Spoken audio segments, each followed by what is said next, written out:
নমস্কাৰ সকলোকে স্বাগতম জনাইছো জানুৱাহক ইউটিউব চেনেলৰ অন্য এটা ভিডিঅ'লে। আজি এই ভিডিঅ'টোত আলোচনা কৰিম এইচএছ স্কুটি বিষয়ে। তোমালোকে বহুতে সুধি আছা যে এইচএছ স্কুটিৰ কাৰণে আবেদন প্ৰক্ৰিয়া আৰম্ভ হৈ গ'ল নেকি? তেওঁলোকক জনাই দিছো এইচএছ স্কুটিৰ কাৰণে বৰ্তমানলৈকে কোনো ধৰণৰ আবেদন প্ৰক্ৰিয়া আৰম্ভ হোৱা নাই। আৰু এই ভিডিঅ'টোত তোমালোকক ডিস্ট্ৰিবিউশন প্ৰসেস মানে তোমালোকে স্কুটিসমূহ কিদৰে লাভ কৰিবা এই ভিডিঅ'টোৰ দ্বাৰা গম পাবা। লগতে তোমালোকে ইয়াত দেখিবলৈ পাইছা এপ্ৰিচিয়েশ্যন সাৰ্টিফিকেট। এই সাৰ্টিফিকেটখন হলেহে তোমালোকে স্কুটি লাভ কৰিবা। তোমালোকে এই সাৰ্টিফিকেটখন কেতিয়া লাভ কৰিবা আৰু ক'ত লাভ কৰিবা, লগতে স্কুটি দিয়া কিমান দিনৰ আগত তোমালোকে লাভ কৰিবা এই সাৰ্টিফিকেটখন এই ভিডিঅ'টোৰ দ্বাৰা গম পাবা। লগতে চেনেলটোলৈ যদি নতুনকৈ আহিছা সকলোৱে চেনেলটো সাবস্ক্ৰাইব কৰি ৰাখিবা, কিয়নো এই ধৰণৰ আপডেটসমূহ তোমালোকে এই চেনেলটোত পাই থাকিবা।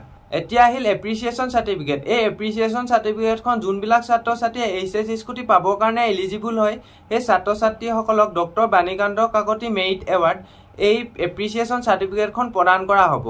আৰু 2023 বৰ্ষৰ যেতিয়া এইচএছ স্কুটি বিতৰণ কৰিছিল সেই এইচএছ স্কুটি বিতৰণ কৰাৰ প্ৰায় 10 বা 15 দিনৰ আগত এপ্ৰিচিয়েশ্যন সাৰ্টিফিকেটখন ছাত্ৰ ছাত্ৰীসকলক প্ৰদান কৰা হৈছিল।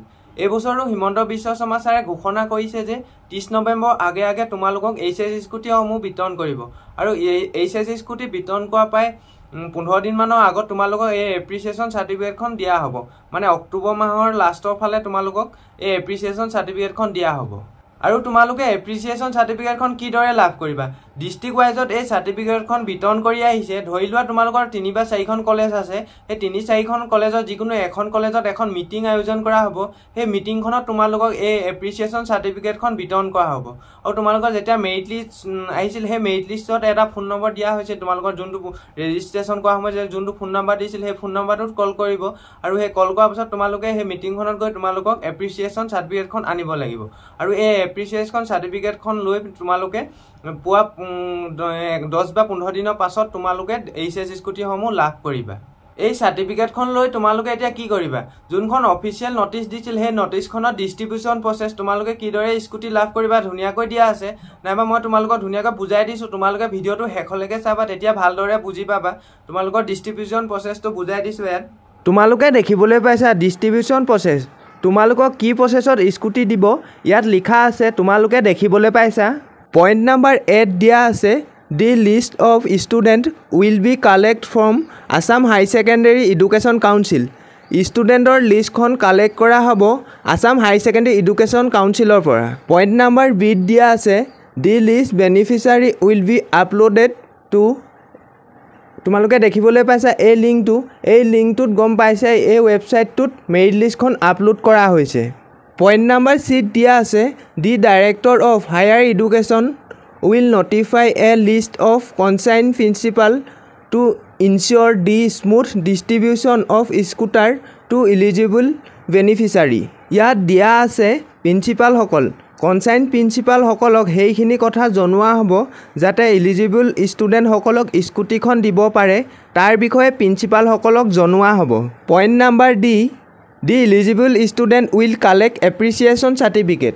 ইয়াত কোৱা হৈছে যোনখন কলেজৰ পৰা পাছ কৰিছা নাইবা যোনখন কলেজত এক্সাম দিছিলা সেই কলেজৰো প্ৰিন্সিপাল হ'ব পাৰে। সেইখিনি তোমালোকে পাছত গম পাবা ক'ৰ পৰা কালেক্ট কৰিব লাগিব। যোনখন কলেজৰ পৰা পাছ কৰিছা নাইবা যোনখন কলেজত এক্সাম দিছিলা সেই কলেজৰ পৰা তোমালোকক এখন এপ্ৰিচিয়েশ্যন সাৰ্টিফিকেট দিব। সেই সাৰ্টিফিকেটখন লৈ তোমালোকে এলটেড ডিলাৰ মানে তোমালোকক যোনটো ডিলাৰৰ পৰা স্কুটি দিব সেই ডিলাৰত এই এপ্ৰিচিয়েশ্যন সাৰ্টিফিকেটখন দিব লাগিব। তোমালোকক যেতিয়া সাৰ্টিফিকেটখন দিব তাত কোৱা হ'ব নাইবা তোমালোকে কোনটো ডিলাৰৰ পৰা স্কুটি লাভ কৰিবা গম পাই যাবা, সেই ডিলাৰত গৈ সাৰ্টিফিকেটখন দিব লাগিব। Point number the government will provided the amount for scooter registration and insurance to the concerned principal. After properly verifying the beneficiary details the concerned principal will release the money to the concerned dealer. এতিয়া গভৰ্ণমেণ্টে কি কৰিব, যিজন কনচাৰ্ণি principal আছে তোমালোকৰ স্কুটিৰ registration আৰু ইঞ্চুৰেঞ্চৰ সেই ফিজটো প্ৰিন্সিপালজনক পে' কৰিব। এতিয়া প্ৰিন্সিপালজনে কি কৰিব, তোমালোকৰ ডকুমেণ্টবোৰ ভেৰিফিকেশ্যন কৰিব। ডকুমেণ্ট ভেৰিফিকেশ্যন কৰাৰ পাছত গভৰ্ণমেণ্টে যিটো পইচা প্ৰিন্সিপালজনক দিছিল সেই পইচাটো ডিলাৰক দিব। তোমালোকে বুজি পাইছা নহয়? যদি কিবা কনফিউজ লাগি আছে কমেণ্ট কৰিবা, আৰু যদি ভিডিঅ'টোত লাইক কৰা নাই লাইক এটা কৰি দিয়া।